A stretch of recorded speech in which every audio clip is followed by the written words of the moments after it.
Hi po mga ka-legit Dabber Gods. Yan, so muling babatiin po natin muli ang ating pong pinakasikat na members po, na 5 members ng Singing Queens. Mumula po tayo sa Singing Queens. Si Singing Queens Jane, si Singing Queens Eunice, Singing Queen Sam, si Singing Queen Casey. At higit po sa lahat, ang nagbe-birthday po ngayon, si Singing Queen Ann po. Happy birthday po sa legit Dabber Cats at member po ng Itbulaga.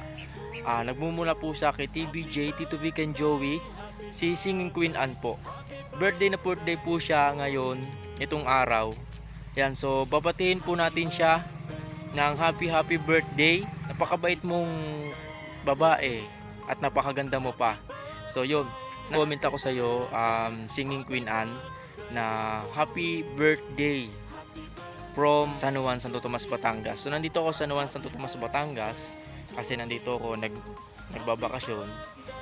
Minsan kasi pumupunta ako ng Maynila. Araw-araw ko dumadaan dyan sa TV5.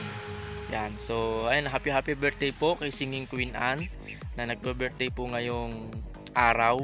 Yan. So at higit po sa lahat, nagpapasalamat po ako sa TVJ na kundi dahil po sa kanilang tatlo, hindi po makukuha po ang Singing Queens.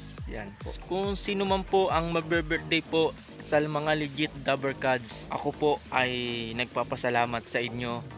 Kung wala pong show ang Itbulaga, mawawalan po ng reputasyon sa buong mundo sa buong mundo ng Pilipinas. Kung wala po ang Itbulaga, kung wala po ang It Showtime. Yan. So tigilan po natin ang pambabash po sa Itbulaga, sa show ng mga artista po, lalo na po sa It Showtime, sa GMA at ABS-CBN Channel 2. So yun po, tigilin po natin ang pambabatikos po sa mga taong artista. Tao din po ang mga artista, mga ka-legit Dabber Cats. Yan po sila ay nasasaktan at kakaluban loob sa inyo. So yan po, so babalik po tayo kay Singing Queen Ann. Happy birthday to you, Singing Queen Ann. Yun lang po. Maraming salamat po mga kalodi.